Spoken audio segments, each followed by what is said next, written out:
A quick warning, this review will contain spoilers for the show in question, and it is intended for adult audiences, so it may contain strong language and adult themes. Please take this review out with a pinch of salt. This is only my opinion, and if you or your children happen to disagree with me, that's great. You don't have to watch this video if you don't want to. Hello, freaky friends, this is AutisAwsome. Welcome to my review of Lion Guard: Return of the Roar. Technically, this is a 40-minute special and doesn't count as the first episode of the series on many websites.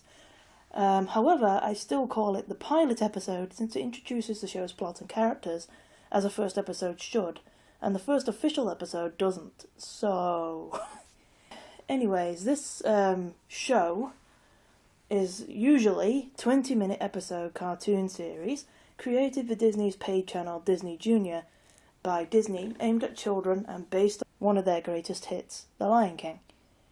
That is all you need to know for us to get started on this review. It would also help a lot if you've seen the Lion King movies, at least Lion King and The Lion King 2, in order to understand a lot of what I'm going to be saying, as there will be parallels and comparisons throughout each of these Lion Guard reviews, especially this one. I used to have a review of this and a few episodes a while back, but my channel had a big wipe and my reviews with many other videos were removed, so now I have to make a new one. So bear in mind, this is from the perspective of someone who has seen more of the series since the pilot's been released. But let me get straight to the point. I hate this show. It's complete shit. This is literally the only show I've found which is terribly wrong in every category. The concept is bullshit. The story is bullshit. The characters are bullshit. The animation is bullshit. Hell, it doesn't even properly appeal to its target audience. It fails in every respect possible. But of course I'm getting ahead of myself. Let's slowly go through this abomination, and let me elaborate why it's one of the worst things I've ever seen. I would usually talk about the intro here, but since this episode is intended as a standalone movie, and it was made before the show was confirmed to exist, it doesn't have an intro, so we'll just skip past this bit. Concept. Since this Return of the Roar movie 40-minute special is the pilot of the show, I have to talk about the concept of the show, and basically what we can understand from first impressions of the promotional art. This isn't counting the stuff we learn later in the pilot, but just the stuff we can figure from first glance and from the advertising. Here is a promotional poster for the show. Wait, who the fuck is this? If you're a fan of The Lion King, you would likely have the same reaction when you first saw this, because this character is not anywhere in the series, neither any of the other fuckers for that matter. You would hope the adverts of the pilot would go on to explain where this new lion cub came from, or what happened to the other lion cubs which we know exist in this world, but nope. Not once is it mentioned. Who is this? So Disney, I'm willing to accept lions can talk in your magical universe. I'm willing to accept the lion cub can freaking change sex in one night. But how the fuck do you expect me to accept some random ass lion cub popping up out of fucking nowhere? Like he owns the goddamn place. No, Disney. No, I just can't. But this is only the beginning and I'm already pissed.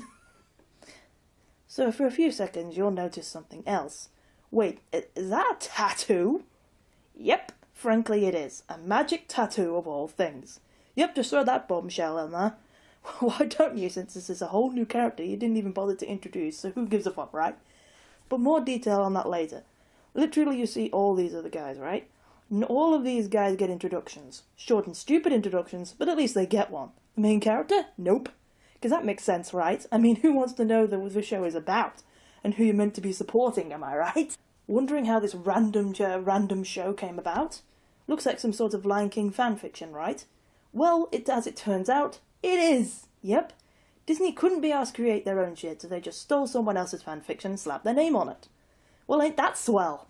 Makes the whole nonsense storyline coming up make a lot more sense. Story. Oh baby, this is where it gets good.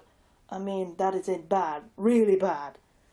So the episode starts off straight from the get-go to referencing the original movie with a half-assed version of the original music and recreation of the scene when Mufasa talks to Simba on Pride Rock about the kingdom he's going to rule. So that has immediately answered my question as to who this is meant to appeal for. Either the audiences of the original movie or new children audiences. And it seems the answer is the original fans.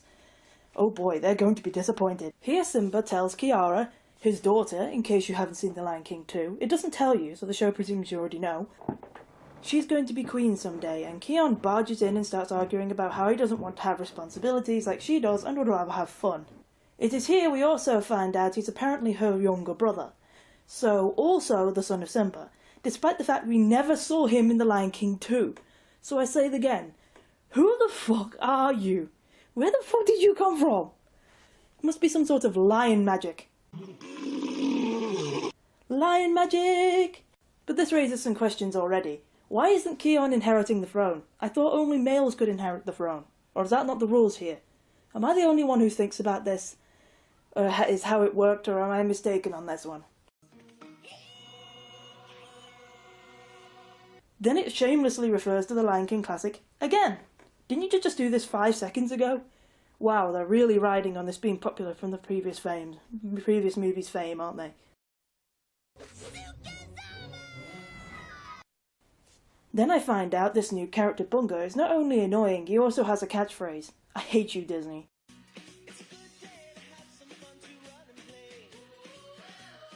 Then we're introduced to a cliché, terrible pop song trying to sound like traditional African music. Why do shows always feel the need to make everything into a bland boy band pop song? Just why? Then randomly Rafiki, just to remind you he's in the show for some reason. Then the group carelessly run into the edges of the Outlands, and of course the fruit they're chasing falls into it. Keon tells Bunga not to go in because Simba told them not to. He goes in anyway. This sounds familiar. I wonder when this has happened before. Then we find the villains of the scene, hyenas. We have the bumbling big one, the rolling eyes idiot one, and wait, who the hell are you? You're not that awesome woman hyena from the movie. What happened to her? Well, for whatever reason, they replaced her with a bland cliché male ringleader. Go figure. So they decided they want to attack and eat Bunga. Here we find out he's a honey badger. Oh boy, if you knew how badass honey badgers were in real life, you wouldn't go near that thing. Hell no. Then we have another catchphrase, and it is unlikely anyone is going to know this language, especially since this is a kid show, so I don't know why they're even bothering to add all these African catchphrases here. But who am I to question Disney's great logic, am I right? Then Bunga gets caught like an idiot and doesn't bother to do anything, but just sits there while Keon talks to the hyenas about letting go. Seriously, you just escaped a tree branch that caught you in the exact same way a second ago. Why are you stuck now?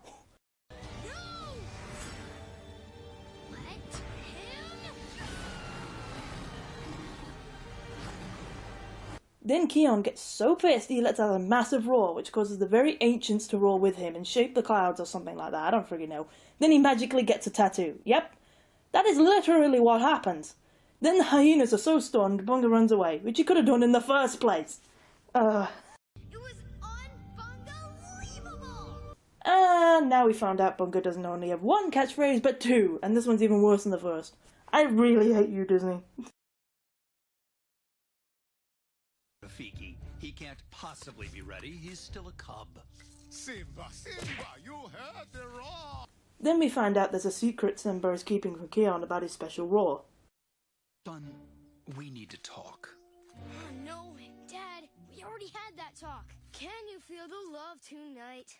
I know all about that mushy stuff. Well, it's not that, Kion. And there is a sex joke. Always keeping it classy, Disney. For kids.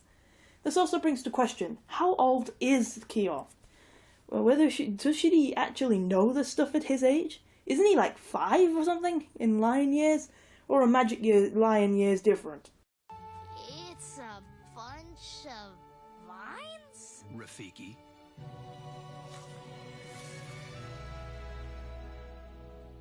Whoa! Then we have the amazing reveal of a bunch of vines. Wow. You're really undermining your audience here, Disney. I mean, I know your audience is young kids, but even 1-year-olds could figure out the stupid hidden quotation marks passageway. And no, Keon, it certainly isn't wow-worthy either. How did I not know this was here? I don't know, Keon. You tell me, you thick shit. Then we finally get some exposition, which tells us the basic concept of the show and about Keon's random lion magic. Brace yourselves, we're going deep. So basically, there were 5 lions picked to be part of a group called the Lion Guard, who protect the Circle of Life apparently. Each had a specific ability. The strongest, the fiercest, the bravest, the fastest, and the keenest of sight. And guess what? Disney's going back to the first movie to score it up. That's right. Apparently the leader of the Lion Guard was originally Scar, and apparently he had a roar, which Keon has now, and used it to murder the other lions and the Lion Guard. Yep, outright murdered them. You know, for kids. But if this was true, then why didn't he just use the power to kill Mufasa, I hear you ask? Well, they covered that, because apparently using his power for evil made him unable to use it again. How convenient. So basically, Disney decided to outright screw up the whole history of the first movie, just so they could make some bullshit cash in for kids, and then tease their old fans to watch it, as if laughing in their faces, as Disney destroyed their favourite franchise. As you can imagine, the fans were not pleased, and this has become one of the most hated things in the Lion King fandom. I say they're absolutely right to be offended, to be honest. I mean, look at this mess of a concept. It's careless, clearly slapped together, and makes no sense at all. Any kind of stability the series has had for being semi-realistic has been thrown on its head. You know the thing they always do with series when they run out of ideas so much it's become a meme? Aliens. Well, they basically took The Lion King and went, how do we make this sell to younger audiences? Lion magic. If you think this is bad, just you wait. Unbelievably, it actually gets worse as the episode goes on.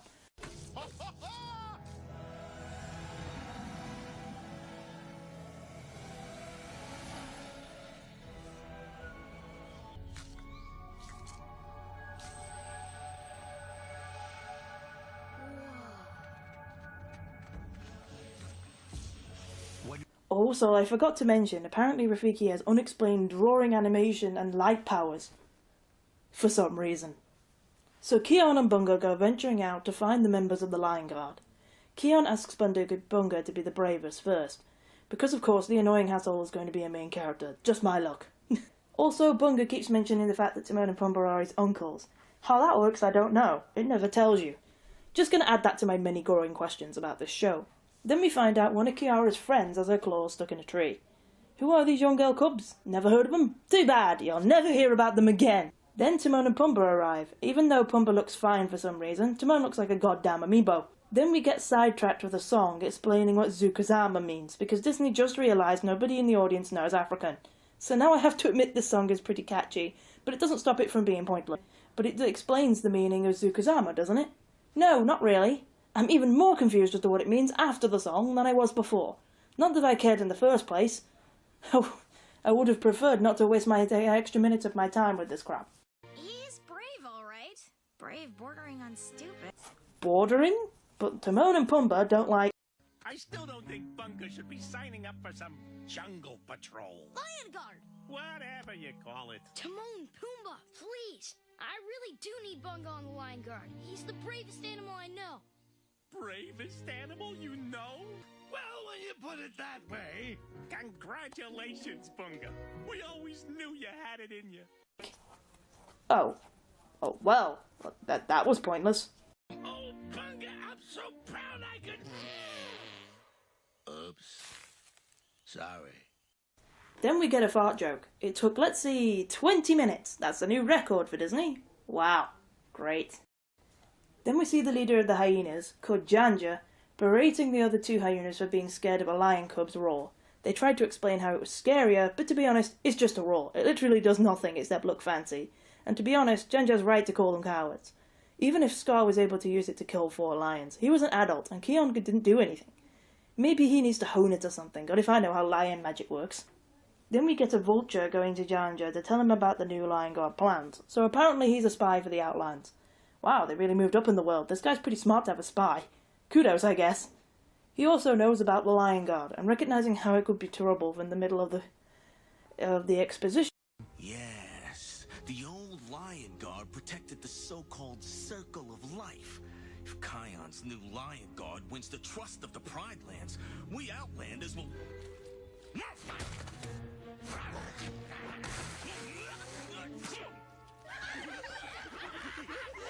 The kiddies might get bored, so let's stick some slapstick humour in there to keep their attention, because you can only keep their attention for 5 seconds. Ugh. This is just embarrassing at this point, Disney. Stop trying to pretend this is for kids, because this is clearly meant for the old fans of The Lion King. Then Janja gets the brilliant idea to strike while there's no Lion Guard yet. Well, this would be a genius sound, and he did it earlier. Why do it now if you knew the Lion God was gone ages ago, you stupid... Ugh. Oh god, it's a villain song. Oh no, they're usually the worst.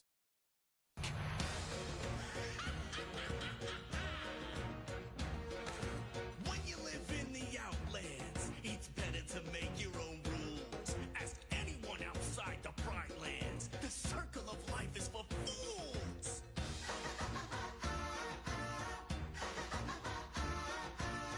I was right. No! Seriously, this is the most annoying thing I've ever heard Disney produce. What made you think this was a good idea? This is the kind of thing children use to berate other kids when bullying them. How did you think this would work for a song? So now here is a genius place of continuity. Throughout the entire song it states, "Tonight we strike," and one of the verses specifically states, "While the animals are in their slumber, we'll go creeping beneath, and just like a roaring thunder, we will wake them up with our teeth." So why is this important? Because they don't go out at night, they go out in midday! Are you serious, Disney? Did you seriously care so little about this show that even in the goddamn movie pilot, you didn't bother to check for a consistency error this blatant? Jesus.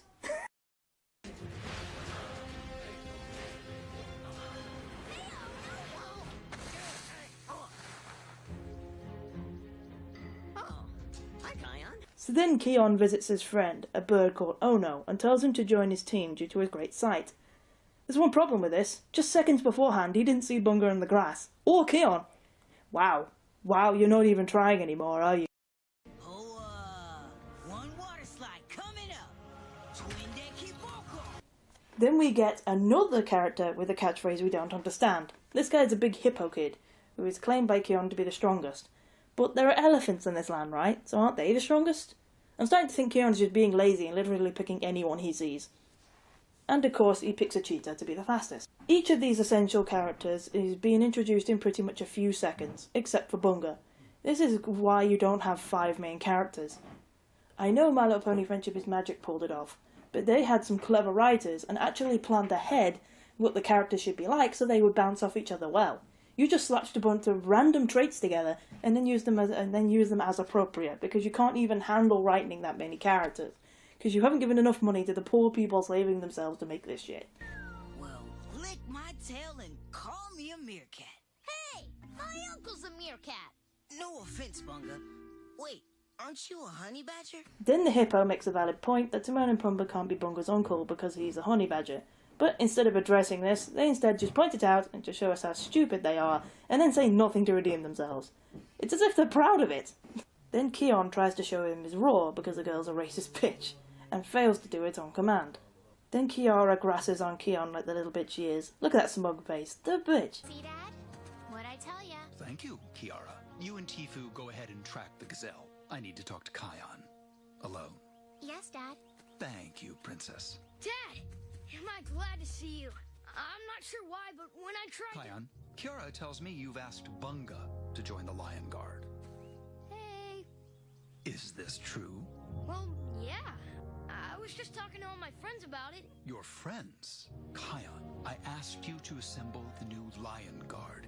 Instead, you're just playing with your friends? I'm not playing, Dad. My friends are the new Lion Guard. Fully is the fastest, Beshti is the strongest, Ono is the keenest of sight, and the bravest? It's Bunga. Kion, the Lion Guard has always been made of lions. Do you really think a Lion Guard with only one lion can protect the Pride Lands? Well, actually... Son, listen. The Lion Guard isn't a game you play with your friends. It's real. The circle of life and your life will depend on who's on your team. Please, Kion, there are plenty of good lions for the Guard. I need you to take your new responsibility seriously. Just as seriously as Kiara takes hers. But anyways, she tells Simba he has got his friends to join the Lion Guard. And Simba, being the racist bastard he is, says they're not lions and so they can't be in the Lion Guard. Why even trust me at all? They say the guard is my call. Then Keon tries to sing. Notice I use the word try. It's a terrible, terrible boy band pop song sung by a kid. What do you expect, really? Then Mufasa, yes Mufasa, magically comes through the clouds and tells Keon to stop being a pussy. I'm not kidding, this is pretty much literally what happens. Then Keon and his friends discover the hyenas attacking a herd of gazelle, and we get our first part which makes actual sense. The show teaches us about the principle of the circle of life, and paints the hyenas as bad, since they kill just for fun instead of for food. Kudos for actually paying attention to something from your own lore correctly for once. Then Keon decides his dad is just being a dick, and makes the Lion Guard anyway, to which I say good for him, but this isn't really a good moral for him considering he was acting cocky earlier and thinking he was right about stuff in the first place. Considering how he actually is right in this situation, this doesn't help his ego much. Although it randomly tries to show us he's insecure at the last second, although clearly he isn't. But enough about that, magic tattoos for everyone! How does Keon even know how to do this? So they decide to stop the hyenas themselves, since Simba can't make it in time. Useless bugger. Till the Pride lands end, Lion Guard defend! Then we get another catchphrase, this time from the Lion Guard group. Well, I guess this one could be worse. I still hate catchphrases though, they're just pointless and annoying.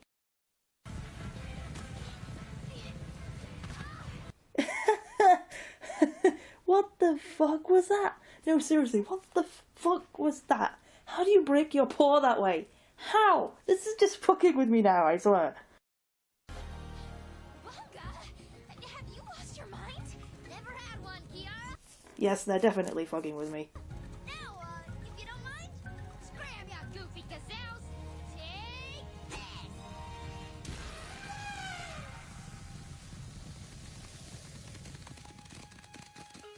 Uncle Pumbaa taught me that one. And we undone a fart joke of all things. That's the clincher, folks. Come back next time for more farts. Time to screw over our fans for money. So that was the whole thing. Yep, how do you feel? Annoyed? Pissed? Tired? Embarrassed? Yep, I do too. Before we finish this, let me talk a bit about the animation throughout the show. I wouldn't be mentioning this again, unless it's specifically needed for a certain moment, where it is different, as the animation stays consistent throughout the show's series. The animation is just as nonsensical and terrible as the rest of the show. Sometimes it's just basic Saturday morning cartoon quality, like most of the time. Sometimes it's inexplicably smooth, but obviously still done with flash tweens, like when Keon did his first Roar.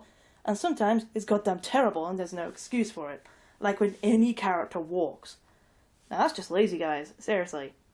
Also, they just can't seem to get the scaling right. I mean, maybe it would be okay if you kept it consistent, but they don't even do that. I mean, look at this. Since when was Pumbaa so small? He's a wild boar. And why is Timon so small? And why is Keon so friggin' huge? He's like half the size of his dad, seriously. Oh, I'm going to take this opportunity to show you a few animation errors I found as well.